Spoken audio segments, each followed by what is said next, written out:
بسم الله الرحمن الرحیم. به نام خداوند بزرگ و توانا. سلام خدمت شما همه شما بیننده های عزیز و ارجمند. باز هم شما را خوش آمدید میگیم به درس هفتم ریاضی. دوستای عزیز، ما درس ششم و پنجم خود را هم در بحث عملیه های چهارگانه ثبت کرده بودیم. امروز هم در بحث عملیه های چهارگانه صحبت میکنیم.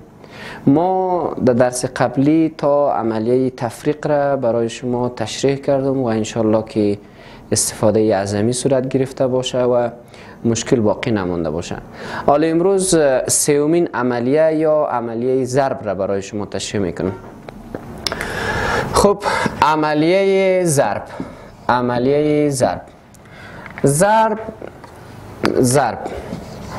همین طوری که از نامش پیدا هست، در اصل زدن دو عدد یا چندین عدد را میگه. ما هم در تعریفش همین ترتیب میگیم در لغت زدن را گویند و در اصطلاح کوتاه‌ترین طریقه جمع اعداد مساوی را ضرب گویند.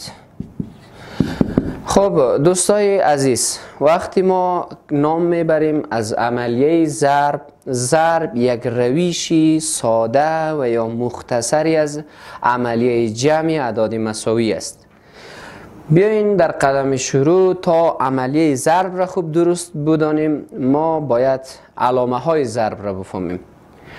علامه های ضرب توسط ایتو کراس یا چلوپا، توسط اینطور یک علامه هم در بعضی اوقات ضرب نشان داده میشه، توسط نقطه هم نشان داده میشه.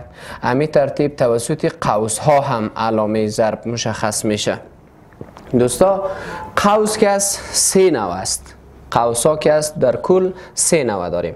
یکی قوس کوچک است، یکی قوس متوسط است، یکی قوس بزرگ است. قوس کوچک اینطور یک نشان داره و اعداد در داخل از قرار بگیره، اینی که شامل محتویات قوس کوچک شده. قوس متوسط اینطور یک نشان داره و قوس بزرگ اینطور یک نشان. ولی در عملیه بازم روی صحبت میکنم، خوب است که شما اینطور یاد بگیرین. هر قوسی که در آخر قرار بگیره، هر قوسی که در ختم قرار بگیره، او بزرگترین حساب میشه. هر قوسی که در شروع قرار بگیره، او کوچکترین است. هر قوسی که در ختم قرار بگیره، او بزرگترین است. همین ترتیب قوس ها یک نظم خاص داره. میایم در بحث مفهوم عملیه ضرب که چطور ما کوتاه‌ترین طریقه یا کوتاه‌ترین روش یا کوتاه‌ترین مرحله جمع اعداد مساوی را ضرب میگیم. دوستای عزیز، اگر ما در این قسمت چند دانه عدد مساوی را جمع بکنیم، نتیجه از اینا را نوشته کنیم که 2 جمع 2 4 جمع 2 6 جمع 2 8. درست است که ما از عملیه جمع هم ای را پیش برده میتونیم، ولی روش مختصر یا روش کوتاه هم داره، چون که اعداد یکسان و یا مساوی است. به خاطر راحتی کار یا به خاطر سرعت در عملیه ما از ضرب استفاده میکنیم. در این قسمت ما میگیم 2 جمع شده، چند بار جمع شده؟ 4 بار. پس نوشته میکنیم 2 ضرب 4. 2 ضرب 4 حاصل از هم 8 میشه.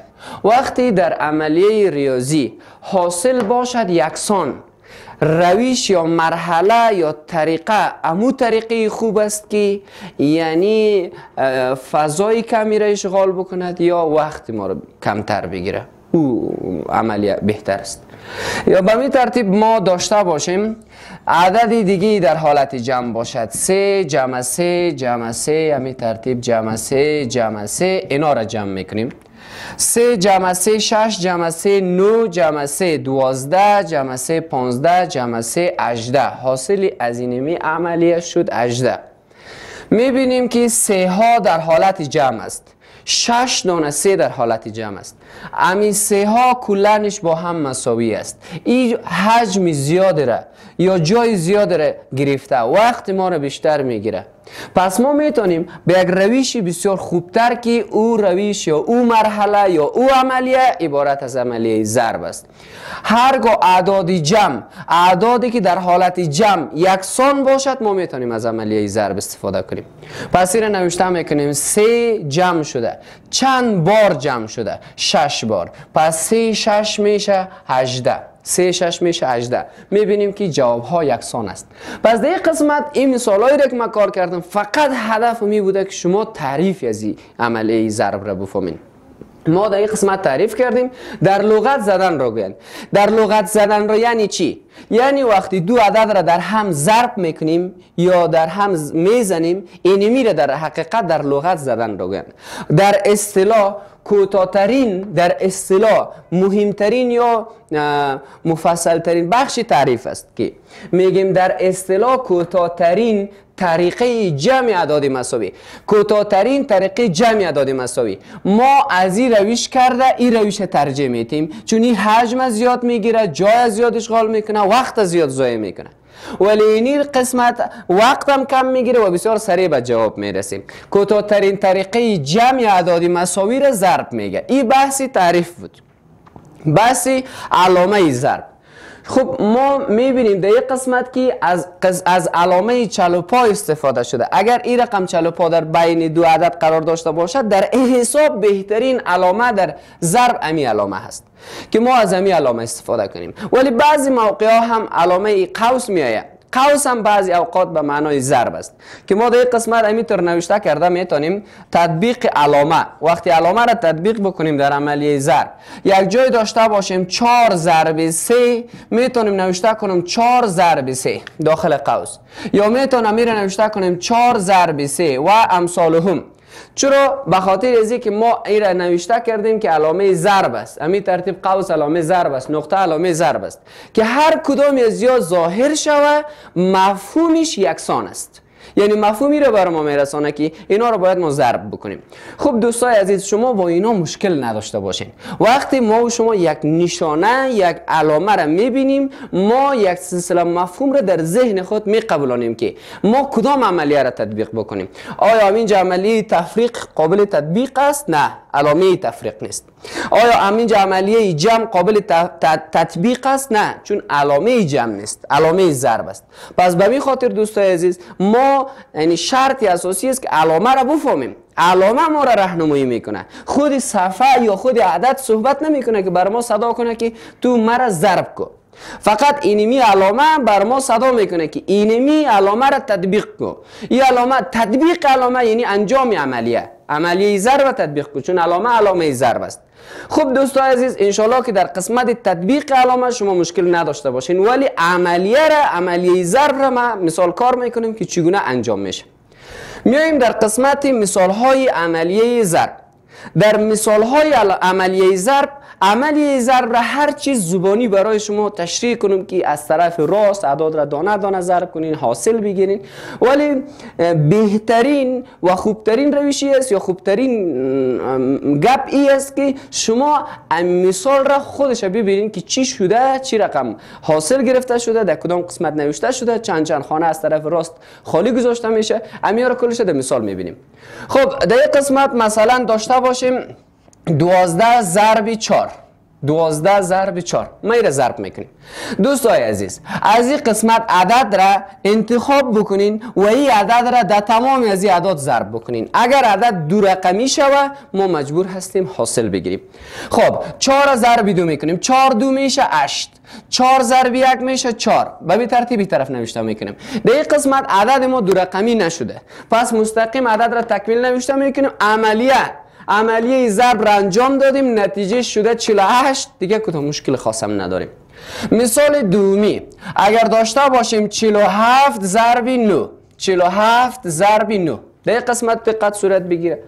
خب دوستا، وقتی 9 را ضرب 7 میکنیم، شما را یک توصیه خوبی دیگه این قسمت باید بکنم که تمام دانش آموزا و یا تمام دوستداران ریاضی، که میخواین ریاضی رو یاد بگیرین، یک تعداد چیزایی که در ویدیو ایجاب نمیکنه که من ایره برای شما کار کنم یا تطبیق بکنم، ولی برای شما ایره به شکل کارخانگی میگم که شما ضرب زبانی را در قسمت ضرب دقیقاً از 2 تا هر قدر را که یاد داشته باشین، اما حدی اقل تا 9 تا 10 یاد داشته باشین، تا در حدی اقل یاد داشته باشین. ضرب زبانی در این قسمت ها صورت میبخشه، یعنی شما را کمک میکنه که تو همین عملیه را درست انجام بدین. ضرب زبانی یکی از کارخانگی های شما است. در این ویدیوی هفتم برایتان گفتم که حتما ضرب زبانی را یاد بگیرید. خب در این قسمت من 9 را ضرب میکنیم. 9 7 63 9 7 63. اگه ضرب زبانی یاد نداشته باشیم دوچار مشکل میشیم. 9 63 63 را 3 سمت چپ اعداد حاصل میاد، 6 حاصل است. 9 را باز در 4 هم ضرب میکنیم. 9 4 36 36 جمع 6 که حاصل داشتیم 42 36 جمع 6 که حاصل داشتیم 42. پس 42 دیگه عدد نداریم، حاصل تکمیل نوشته میکنیم. 423 حاصل عملی است. یک بار دیگه هم تاکید میکنم. 9 63 هم 3 6 حاصل 6 حاصل. خب 9 4 36 9 4 36 36 همراه 6 اگر یک جای کنیم 6 و 6 12 هم 2 1 حاصل 1 و 3 4 1 و 3 4 42 42 رو اینجا تکمیل نوشته میکنیم. پس حاصل عملیش 423. خب اعداد را همین ترتیب اگر چند خانه‌ای جور کنیم ما و شما دچار مشکل نمیشیم، در صورتی که ما یک خانه رو به شکل درست یاد بگیریم. مثال سوم داشته باشیم 234 ضرب 57 ضرب 57. اینی مثال دقت بکنین شاگردا دوستای عزیز. خب 7 در 4 ضرب میکنیم. 7 4 ضرب زبانی بازم تاکید میکنیم خیلی مهمه. سعی کنین میتونید تو 4 7 بار ضرب کنی یا 7 4 بار ضرب کنی. از دو طریق ضرب زبانی میتونیم به یک جواب برسیم. 1 7 7 2 7 14 3 7 21 4 7 28 4 7 28 28 هم 8 2 حاصل. 7 در 3 ضرب میکنیم. 1 7 7 2 7 14 3 7 21 21 جمع 2 میشه 23. 21 جمع 2 23 23 هم 3 باز 2 حاصل. باز 7 ضرب میکنیم. 7 2 14 14 را دیگه حاصل هم داشتیم. 7 2 14 2 حاصل داشتیم 16 16 دیگه در این قسمت عدد نداریم. 16 را تکمیل نوشته میکنیم. میایم از این عدد خلاص شدیم. باز یک بار دیگه هم تاکید میکنیم دوستا. 7 در 4 ضرب کردیم. 7 4 28 هم 8 2 حاصل باقی ماند این قسمت. 7 در 3 ضرب میکنیم. 7 3 21 جمع 2 23 23 هم 3 باز 2 حاصل. 7 2 14 2 حاصل داشتیم 16 دیگه حاصل نمیگیریم. 16 را تکمیل نوشته میکنیم. خب رسیدیم در عدد دومی از سمت راست سمت نوبت به 5 رسیده. 5 4 20 20 این قسمت باید یک خانه خالی گذاشته شود. همین قانونی ضرب است. 5 4 20 20 صفرش 2 حاصل. 5 3 15 2 حاصل داشتیم 17 17 را 7 یک حاصل. 5 2 10 یک حاصل داشتیم 11 11 را تکمیل نوشته میکنیم. دیگه عدد نداریم. اینال یک مرحله دیگه هم ضرب باید این قسمتش جمع شود. هر عدد به ستونش منظم باید جمع شود. این قسمت این رقم که اعداد گرد نخوره. خب 8 خودش نوشته میکنیم. 8 3 جمع 0 3 6 و 7 13 13 را 3 یک حاصل 1 1 2 جمع 1 میشه 3 حاصل نداریم. 1 هم خودش. اینال دوستای عزیز این 13338 حاصل ضرب است. 13338 حاصل ضرب است. خب مثال چهارمی.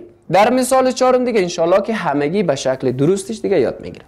سوال داریم که 403 ضرب 122 ضرب 122 این مثال. خب دوستای عزیز امی ترتیب بازم از امی قسمت آغاز میکنیم. 2 رو در نظر میگیریم. 2 ضرب 3 6 2 ضرب 0 0 حاصل هم نداریم. 2 4 8 نوبت در این قسمت رسید. این مرحله دوم.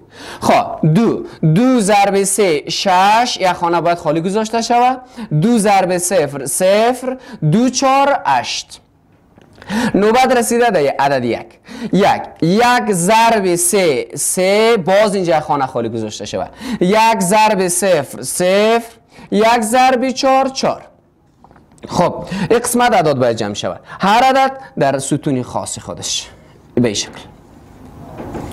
خب در این قسمت 6 خودش 0 جمع 6 8 و 3 11 یک یک حاصل 1 و 8 9 دیگه حاصل نداریم 4 هم خودش 49166. یک بار دیگه به شکل بسیار مختصر برای شما شرح داده میشه. خب دوستان عزیز، سومین عملیه ضرب در لغت زدن دو یا چندین عدد را گویند و در اصطلاح کوتاه‌ترین طریقه کوتاه‌ترین روشی جمع اعداد مساوی را ضرب میگه. این علامه های ضرب است. علامه های خیلی زیادی داره، فقط اینجا کفایت میکنه که من برای شما مقدار تشریح کنم. خب من در این دو مثال شما را قناعت دادم که یعنی چرا کوتاه‌ترین طریقه جمع اعداد مساوی را ضرب میگه. شما دیدین که اینجا اگر جمع کنیم هم 8 میشه، اگر ضرب کنیم هم 8 میشه. پس این کوتاه‌ترین روشش است که ما را ضرب میگیم. این مثال هایی است که ما شما در همین حساب بسیار زیاد ضرورت داریم که به این شکل عملیه ضرب را انجام داده بتونیم که اعداد را از این قسمت انتخاب میکنیم، از سمت راست ضرب کرده میریم و حاصل هم در نظر میگیریم که یک مرحله دیگه در این قسمت جمع میشه. جمع هم حتما باید صورت بگیره. خب دوستای عزیز، این بود درس هفتم که خدمت همه شما تقدیم شد. امیدوار هستم از این درس استفاده عظیمی کرده بتونین. شما را به خداوند بزرگ و بی‌نیاز میسپارم. موفق و کامیاب باشین.